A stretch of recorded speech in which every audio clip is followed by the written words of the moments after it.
Welcome to the Slop Temple. We pray this video helps. You'll begin on the phone that will share internet.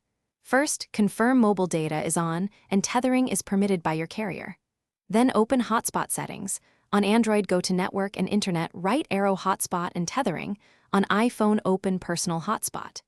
Create an SSID you recognize and a strong password so random devices can't join. Once done, pick 4 GHz for range or 5 GHz for speed if both are offered, and enable the hotspot toggle to make the network visible.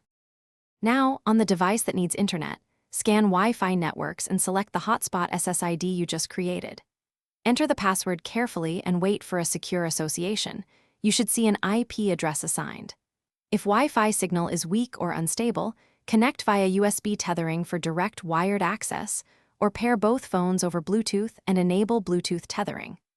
Once connected, open a lightweight website or run a quick ping to confirm the data path. If pages load slowly, switch bands, or use USB for steadier throughput. Complete the session by watching data and battery. Hotspots drain both, so plug the host phone in or enable power saving. When you're finished, turn off the hotspot and have the client device forget the network to avoid accidental reconnections. If things go wrong, first restart both phones and retry.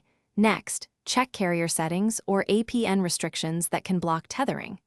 If Wi-Fi still drops, change from 5 GHz to 4 GHz for better range, or use USB tethering as a reliable fallback. Thanks for watching.